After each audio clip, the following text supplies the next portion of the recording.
The obvious question is, what brings you to the Jewish Film Festival? I had to try out my new wheelchair.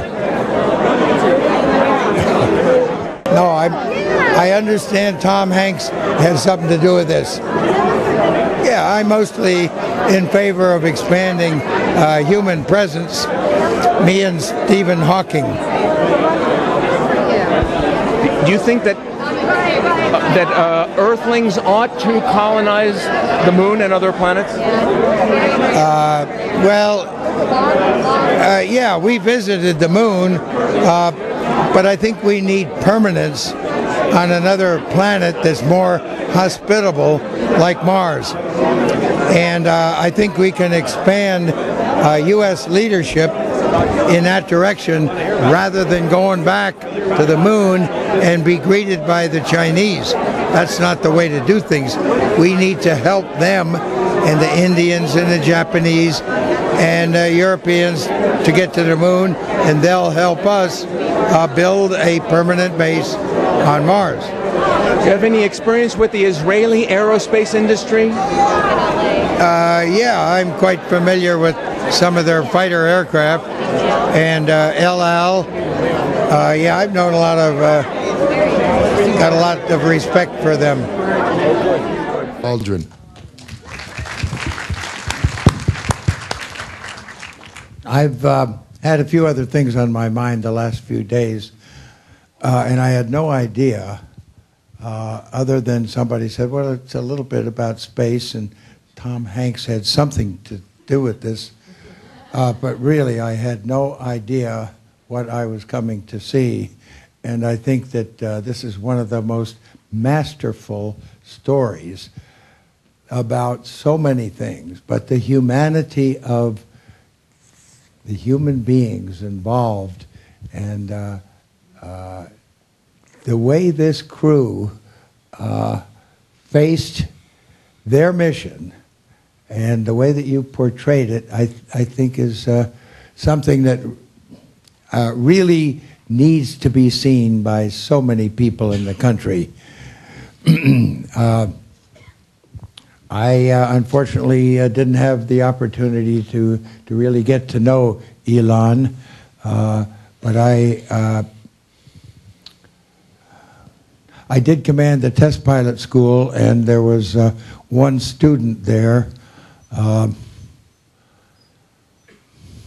who was head and shoulders above all the others, and I think it's so typical of the race of the Jewish folks to come up with outstanding people.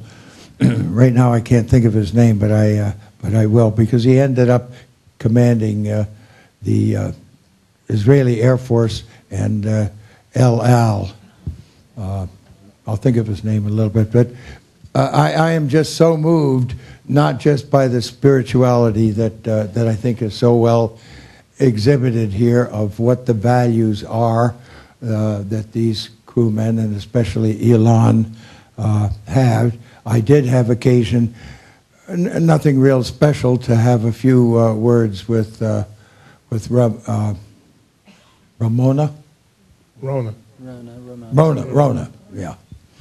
And I just wish that we had anything like this done on our flight.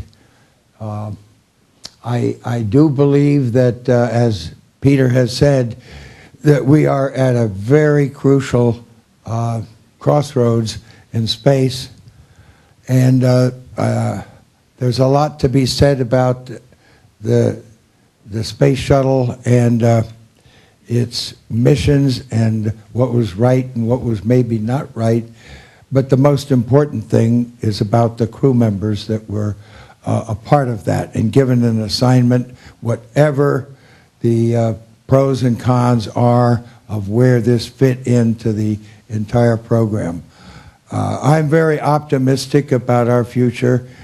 It was mentioned that this is the 50th anniversary of Alan Shepard's flight.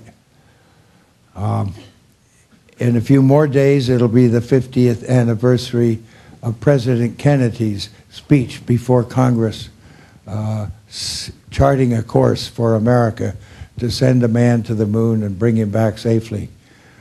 I feel so honored to have played a part in doing that, and I am so thankful that I've been given the opportunity to speak to the JFK Library in Boston on the 50th anniversary, May 25th. I hope to maybe marshal together some of the thoughts that I have and some of my team have so that we can make that available to a number of other places in the country because lunch in Eastern time zone is before most other people would have a ceremony on the 50th anniversary of Kennedy's speech. I feel that that I've chosen a path that is dedicated to American leadership in space. And I feel that everyone on that crew would love to have had the great opportunities that I've had and would be very supportive to what I hope will be the really eye-opening future that we have. It took us 66 years to go from Kitty Hawk to Tranquility Base. Another 66 years is a very good time for permanence, American permanence on the planet Mars. Thank you. Thank you, Buzz. Thank you.